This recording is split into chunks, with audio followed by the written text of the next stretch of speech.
지난주에 이어서 레위기의 말씀을 가지고 나누려고 하는데요. 저희가 요즘 주제를 한 가지 정하고 한 달이나 뭐 몇 주, 6주, 뭐 5주 이렇게 한 가지 주제를 가지고 나누고 있습니다. 그래서 이번 주제를 생각하다가 율법 이야기를 했으면 좋겠다 이런 생각들을 하면서 제목을 한번 정해봤는데요. 여러분 주보 잘 안 보시지만 주보 그때 율법은입니다. 그해 우리는 이라는 드라마 요즘에 한창 하고 있죠. 패러디인데요. 그해 우리는이 사실은 고3 때 사귀었던 남자와 여자가 10년이 지난 후에 다시 만나서 그 이야기들을 해나가는 과정이잖아요. 그리고 그 시절에 있었던 이야기들의 비하인드를 알게 되고, 그리고 나서 지금의 감정들을 더 키워나가는 이야기입니다. 우리가 율법을 안다는 것도 그런 것이지 않을까 이런 생각을 조금 했습니다. 그때의 율법을 우리가 온전히 이해한다면, 그 안에 담겨있는 마음을 이해한다면 지금 우리가 하나님과의 관계 안에서 어떻게 할 것인가, 그때 우리가 알지 못했던, 그때의 상황만으로 알지 못했던 율법을 우리가 더 깊이 안다면 우리는 하나님에게 어떻게 나아갈 수 있을까, 우리는 하나님을 어떻게 이해할 수 있을까를 같이 생각해보고 고민했으면 좋겠다는 생각을 가지고 우리 율법 얘기들을 하고 있습니다. 그래서 제일 어려운 레위기를 계속 보고 있는데요. 다음 주에는 바뀔 거니까 너무 걱정하지 마십시오. 오늘도 여전히 제사 이야기들을 가지고 여러분들과 함께 이야기를 나눌 텐데요.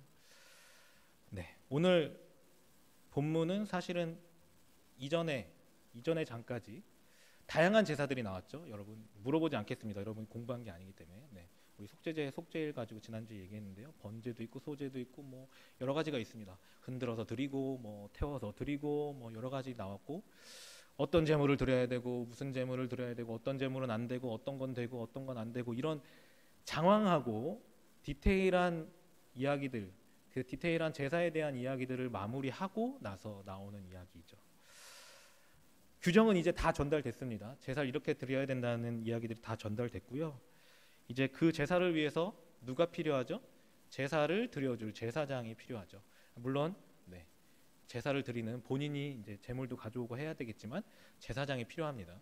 그래서 오늘 본문 앞까지 제사장을 세우고 제사장 위임식을 7일간 진행을 했죠. 그리고 나서 나오는 이야기가 오늘 본문입니다. 자, 위임식을 다 마치고요. 제사장까지 다 세워졌습니다. 그래서 첫 번째 제사를 드리는 장면이 오늘의 이야기입니다. 제사를 드리기 위해서 이스라엘 백성들이 어떻게 했을까요? 회막 앞으로 다 모였다고 오늘 본문 이야기하고 있죠. 첫 제사 드리기 위해서 모든 백성들이 모였습니다. 회막 앞에 모여있는 회중들 어떤 마음으로 모였을까요? 기대하는 마음이지 않았을까 생각해 봅니다. 그런데 제사를 드리기 위해서 나온 이스라엘 백성들에게요, 제사가 바로 이루어지지 않고 또 많은 이야기들이 나옵니다. 모세가 이야기하죠. 아론에게 제사장을 위해서 제사를 드려라. 그리고 나서 회중들을 위해서 예물을 드리고 제사를 드려라. 그리고 회중들에게는 이것 갖고 와라, 저것 갖고 와라, 이거 드려라, 저거 드려라, 여러 가지 이야기했습니다. 제사장과 백성들을 위해서 너희는 제물을 가지고 오고 제사를 드리라고 말씀하고 있는 거죠. 모세는 이걸 전달했습니다. 그리고 맨 마지막에 한마디 더 전달하죠. 여호와의 명령대로 하라고 말씀합니다. 여호와의 명령대로 하라는 아주 단호한 명령이 나오죠. 너네가 제물을 가져왔고 이것들을 했고 저것들 가져왔고 저것도 했고 저렇게 하고 이렇게 해야 되는데 여호와의 명령대로 해 라고 모세가 이야기하고 있는 것이죠. 그런데 이 명령대로 하라는 이야기대로 제사를 드린 다음에 바로 나오는 이야기가, 섬뜩한 이야기가 하나 있습니다. 모르시죠? 레위기 10장에 무슨 얘기로 시작하죠? 아론의 아들들이 죽는 이야기로 시작합니다. 나답과 아비후가 죽게 되는 이야기인데요. 왜 죽었죠? 그들이 하나님께서 명령하시지 않은 불을 들고 들어가서 죽었습니다.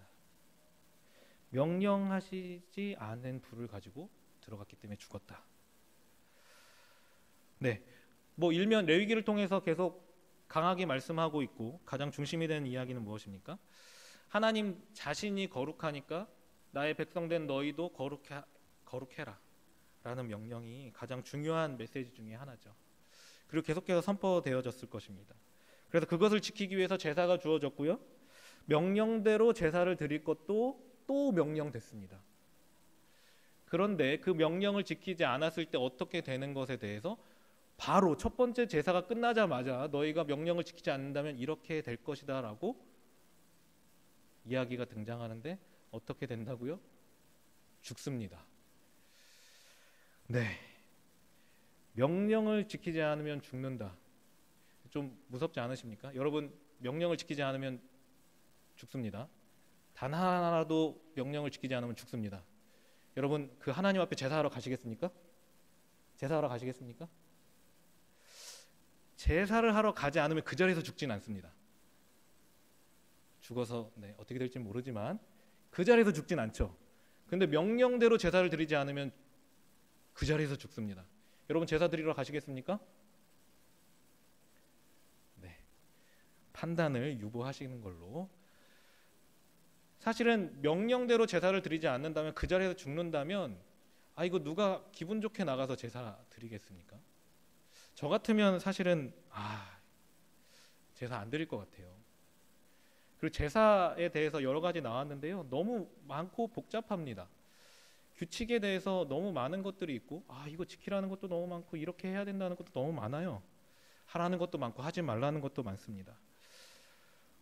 여러분 학교 다니실 때 여러분 학칙 잘 지키셨습니까?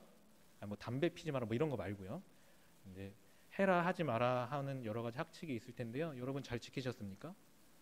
뭐 그런 여러 가지 학교를 통해서 주어졌던 명령이나 여러분들이 꼭 해야 되는 것들 중에 뭐가 있을까요? 숙제 같은 것들도 혹시 잘 하셨습니까? 숙제를 잘 해가는 것, 여러분들이 해야 되는, 여러분들에게 주어진 학업을 잘 해가는 것도 사실은 우리에게 주어진 명령 같은 거죠. 여러분 잘 하셨습니까? 오늘 갑자기 담임 목사님께서 우리 교회 부교육자들은 다 착한 교육자들만 있는 줄 믿습니다 이렇게 말씀하셔가지고요, 제가 예화로 생각했던 것들이 있는데 말하기가 어려워졌습니다.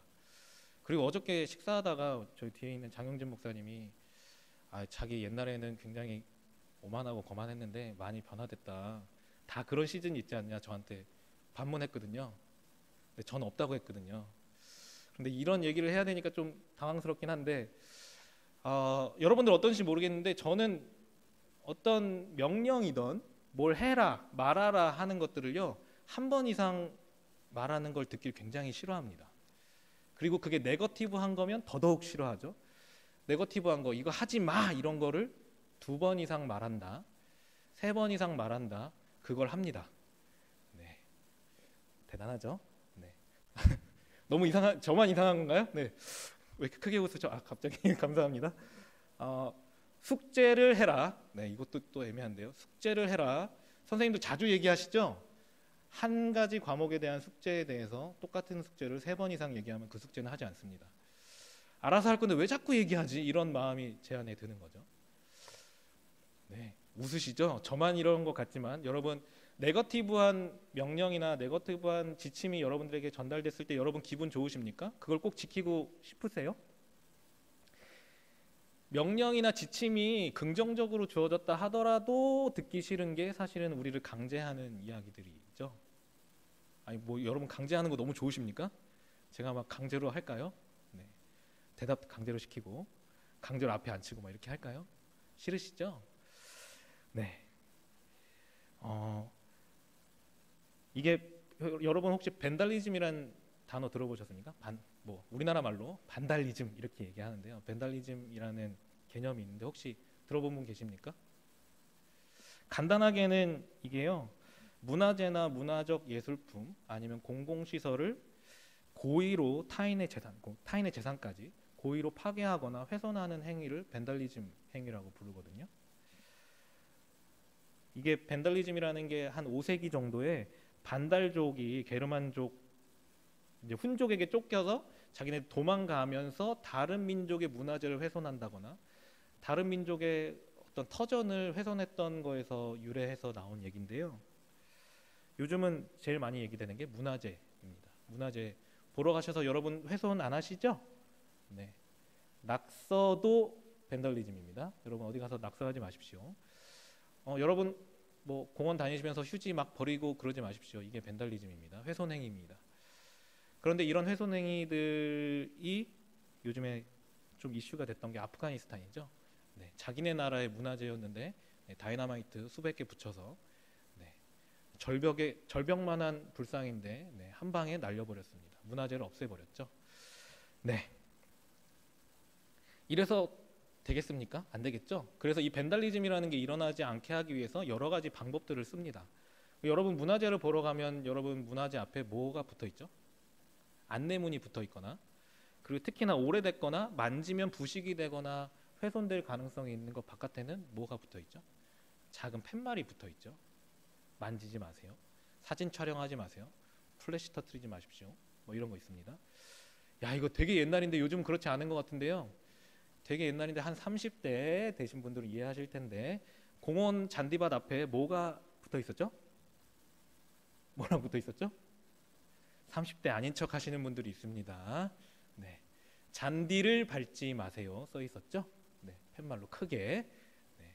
아니면 잔디 훼손 금지 이렇게 써 있었던 게 기억납니다. 이렇게 뭔가 밴달리즘, 무언가 훼손하는 행위를 막기 위해서 금지라는 표현을 굉장히 많이 써요. 그리고 네거티브하게 하지 마! 금지하고 강력하게 규제합니다. 어떤 일에 대해서는 벌금도 부과하고 그 일이 일어나지 않게 하기 위해서 그런 일들을 합니다. 그런데 연구를 해보니까 네거티브하게 그 밴달리즘을 막는 것보다 인센티브를 주는 게 훨씬 효과적이라고 하더라고요. 이렇게 하지 않았을 때 뭘 해드리겠다. 아니면 좋은 말로 여러분들이 이렇게 했을 때 여러분들의 자녀에게 어떤 일들이 일어납니다. 이렇게 잘 설명하고 긍정적인 이야기들로 설득하는 게 더 효과가 있다는 것이죠. 그런데 오늘 하나님께서는 율법을 통해서 뭐라고 말씀하고 계시죠? 여러분들에게 굉장히 긍정적으로 율법이 다가오시죠? 네, 감사합니다. 네, 그건 해석을 이미 거치고 신앙이 있기 때문인데요. 하나님께서 주시는 율법의 내용들은 대부분 무엇입니까? 이렇게 해라. 명령대로 해라. 이렇게 하면 너희가 어떻게 될 거다. 그것도 굉장히 부정적으로 나오는 얘기들이 많이 있습니다. 하나님께서 이렇게 하시는 이유가 뭘까요? 밴달리즘 뭐라고 얘기했죠? 밴달리즘은 무언가 문화재든 시설이 훼손되지 않게 하기 위해서 그 밴달리즘을 막죠. 하나님 자기가 거룩하다고 말씀하셨고 너희도 거룩했으면 좋겠다고 말씀하셨죠. 그러면 하나님께서 자신의 거룩함이 더럽혀지는 게 싫으셔서 우리에게 이렇게 하지 마라, 이렇게 해라 이런 것들을 얘기하시는 걸까요? 여러분 그렇게 생각하십니까? 그렇게 하나님이 답답하고 고리타분한 분이십니까? 막 이렇게 하지 말라는 게 너무 많아가지고 질릴 것 같은 분이 하나님이시죠, 여러분들한테. 네, 이것도 저것도 아닌 걸로. 네. 하나님께서는 사실 수많은 규정들로 수많은 제사의 규정들로 수많은 명령들로 우리를 규제하고 있죠. 그런데 하나님께서 그러면 이렇게 규제하고 강력하게 하지 말라 금지하면서까지 그게 좋은 효과가 있지 않을 것 같은데 그 이야기들을 하고 금지하는 이야기들을 통해서 우리에게 뭘 알게 하시는 걸까요? 질려서 몇 명만 남고 몇 명만 구원되는 걸 원하셔서 그러는 건 아닐 거잖아요. 그렇죠? 오늘 본문에서 뭐라고 말씀하시는지 잘 살펴보면 좋을 것 같은데요. 너희가 여호와의 명령대로 해라 라고 나오는 그 구절 중간에 너희가 이렇게 했을 때 뭐가 나타나겠다고 얘기하는지 기억나십니까? 여호와의 영광이 너희에게 나타나겠다고 말씀하시고 계시죠. 언제 그 여호와의 영광이 나타나겠다고 말씀하고 계시는 거죠? 명령대로 할 때 여호와의 영광이 나타나겠다는 것입니다. 그러니까 하나님께서 우리에게 그 제사를 통해서 우리가 드리는 제사를 통해서 우리에게 보여주시길 원하는 건 하나님의 영광이라는 것이죠. 그래서 실제로 오늘 본문 함께 읽은 본문 다음에 나오는 내용들을 잘 보면요, 여호와의 영광이 임했습니다. 여호와께서 명령하시는 그대로 제사를 했더니 여호와의 영광이 임했죠. 여호와의 영광이라고 그러니까 되게 그냥 막 먼 얘기 같고 막 그러시죠? 바꿔 말하면 뭐죠? 여호와의 영광이 임했다. 여호와께서 임재했다는 것이죠. 성막에 여호와께서 임재하셨다는 것입니다. 회막 앞에 누가 있었죠? 이스라엘 백성들이 다 나와 있었습니다. 여호와의 영광이요, 텐트 안에만 임한 게 아닙니다. 성막 위에 임했다고 얘기하잖아요. 모든 이스라엘 민족들이 볼 수 있게 임했습니다. 모든 이스라엘 민족에게 하나님의 임재가 있었다는 것이죠. 하나님의 임재가 무엇입니까? 더 쉽게 얘기하면 하나님이 함께 하신다는 거죠. 하나님이 그 자리에 함께 하신다는 겁니다. 결국은 하나님께서 그 임재를 보여주신 이유, 하나님이 임재하심을 경험하게 하기 위해서 제사를 보여주신 거죠. 너에게 명령대로 하라고 말씀하시는 건 하나님의 임재를 경험하게 하기 위해서라는 것입니다. 하나님이 명령대로 했으면 좋겠다라고 말씀하시는 이유는요, 무엇을 지키고자 하는 것, 특별히 자신의 거룩함을 지키고자 하는 것이 아니라는 것입니다. 하나님이 가지고 있는 어떤 속성을 지키고자 하는 것이 아니라는 거예요. 하나님이 거룩하니까, 하나님이 대단하니까 하나님의 대단함을 지키기 위해서 그걸 우리에게 말씀하고 계시는 게 아니라, 하나님께서는 그 거룩한 하나님과 하나님의 백성이 함께하길 원하신다는 것입니다. 그 백성들과 함께 하고 싶으신 것이죠. 그래서 그 백성들이 드리는 삶, 제물로 대표되어지는, 그들이 가지고 나온 제물로 대표되어지는 그들의 삶을 받으시고 기쁘셔서 그 자리에 임재하신다는 것입니다. 하나님께서는 그들의 삶 가운데 임재하고 하나님의 영광을 보여주길 원하시는 게 진정한 마음이라는 것이죠. 힘들게 하고 질리게 하고 어렵게 다가갈 수밖에 없는 하나님으로 알게 하길 원하시지 않는다는 것입니다. 조금 더 바꿔서 이야기하면 하나님의 영광 이야기를 해보면요, 다른 구약 성경에서 하나님의 영광이 임했다, 하나님의 임재가 임했다라고 했을 때의 상황들 여러분 잘 기억해 보십시오. 하나님의 영광이 임했다라고 말하는 대부분의 자리에서 일어났던 일들이 있습니다.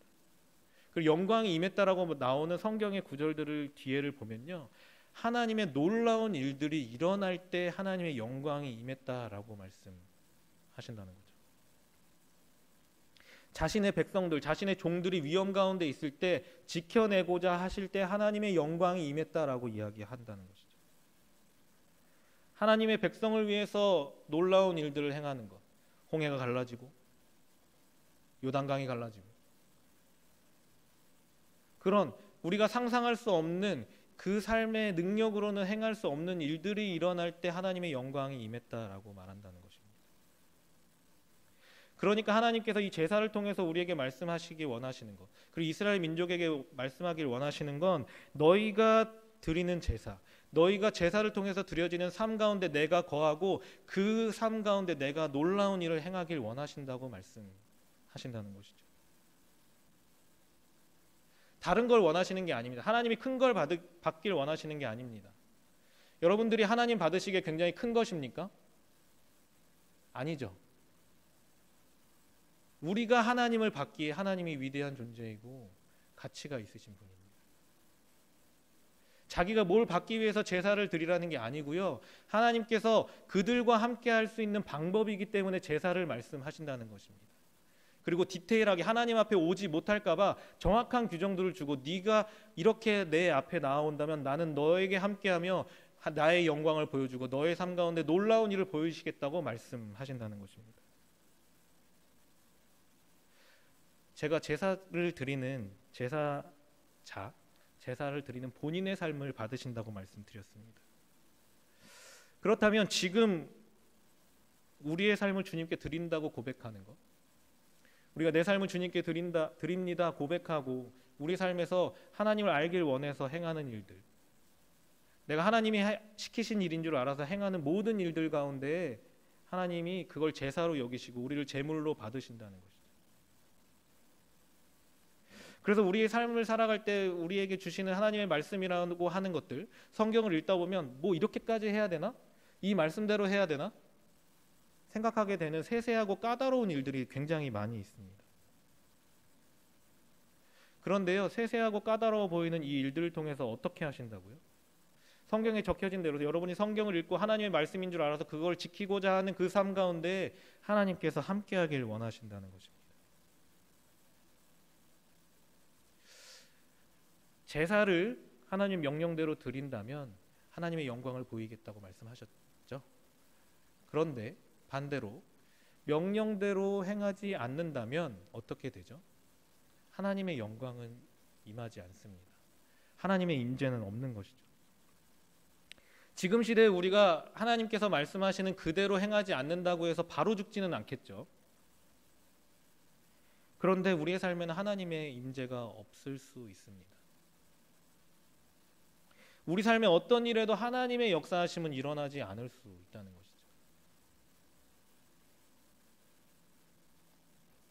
우리가 하나님께서 명령하신 대로 행하고 있지 않다면 우리 삶에는 하나님의 역사하심이라는 건 볼 수 없다는 이야기입니다. 이러면 좀 마음이 무겁죠.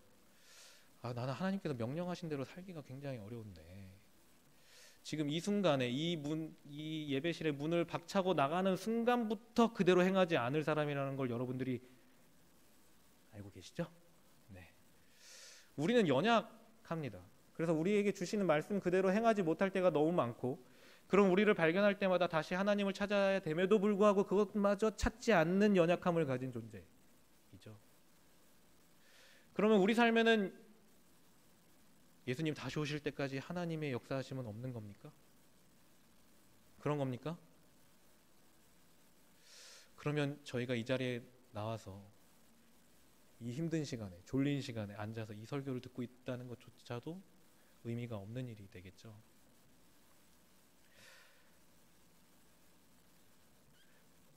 우리는 계속해서 말하지만 연약합니다. 그런데 감사한 건 하나님께서 먼저 방법을 알려주신다는 것입니다. 제사의 방법을 모세가 착안해냈습니까? 아니죠. 아니면 아론과 제사장들이 착안해냈습니까? 아닙니다. 하나님께서 말씀하시죠. 그리고 죄의 문제를 해결할 수 있는 제사까지 만드시고 그 문제를 해결하고 그 자리 앞에 나오기를 원한다고 하나님께서 말씀하신다는 것이죠. 그것이 하나님의 은혜입니다. 하나님의 마음은 사실은 제사를 통해서 하나님 앞에 나오길 원하는 것입니다. 모든 문제를 해결하고 우리의 능력을 해결하고 나오는 것이 아니고요. 하나님께서 말씀하신 명령대로 행하는 제사를 통해서 정결함을 받고 하나님 앞에 서기를 원하신다는 것입니다. 왜요? 하나님이 그 삶에 임재하시고 함께하길 원하시기 때문입니다. 우리는 우리의 삶을 바라보면서 우리의 처지대로 내가 처해 있는 상황 가운데 이렇게라도 하나님 만날 수 있지 않을까? 이렇게 생각할 수 있죠. 나의 상황 가운데 이렇게 하는 것만으로도 내가 하나님께 예배 드리는 것이 아닐까? 내가 제사 드리는 것이 아닐까? 나의 삶을 드리는 것 아닐까? 생각할 수 있습니다. 그런데 아까 말씀드렸다시피 명령대로 하지 않는 것, 나의 삶에, 나의 처지대로, 나의 상황에 맞춰서 드리는 것, 그것을 통해서는 하나님의 임재는 없다는 것입니다. 그런데 감사하게 상황을 넘어서서 나의 처지를 넘어서서 하나님께서 명령하시는 대로 행하기로 결단하고 순종하기로 결정할 때에 하나님께서는 그것을 제사로 받으시고 우리 삶 가운데 역사하신다는 것입니다. 우리가 하나님 앞에 설 수 있는 것조차도 하나님의 역사하심입니다. 그렇게 하나님의 역사로 하나님 앞에 섰을 때 우리 삶에 더욱 새로운 일들이 일어나게 될 것입니다. 내가 생각하지 못했던 일들, 나의 힘으로는 하지 못하겠다고 고백했던 일들이 그때 일어날 것입니다. 나의 연약함을 인정하고 그럼에도 불구하고 내가 하나님께서 주신 명령을 따르기를 원한다고 고백하고 순종하기로 결정할 때에 우리 삶에 그 고백을 받으시고 우리 삶을 이끌어가기 위해서 우리 가운데 임재하실 것입니다. 하나님께서 우리에게 제사를 주시는 이유는 그것입니다. 우리의 연약함과 강함과 어떤 것과도 상관없이 하나님 앞에 설 수 있기를 바라는 마음으로 우리에게 제사를 주신다는 것입니다. 그리고 그 상황을 기다려 주신다는 것입니다. 아론과 제사장들이 드린 예배 드린 제사가 언제라고 나와 있죠? 8일째 되던 날이라고 오늘 본문이 시작하고 있습니다. 7일이라는 완벽해지는 정결해지는 시간이 지나고 나서 완전히 정결해진 이후에 하나님 앞에 설 수 있게 하셨다는 것입니다. 그 앞에 방법까지도 다 말씀하셨죠. 우리에게는 그대로 행하고자 하는 순종의 마음과 그대로 행하고자 하는 순종의 걸음이 필요할 뿐입니다. 그렇게 하실 때 여러분의 문제 가운데, 여러분의 삶 가운데 하나님의 능력을 보시게 될 것이고 하나님의 임재를 경험하게 될 것입니다. 그 하나님의 임재를 경험하길 원하십니까? 그 하나님의 임재를 경험하고 그 삶 가운데 거하기를 원하시는 분들 모두 함께 찬양하면서 기도하기를 원합니다.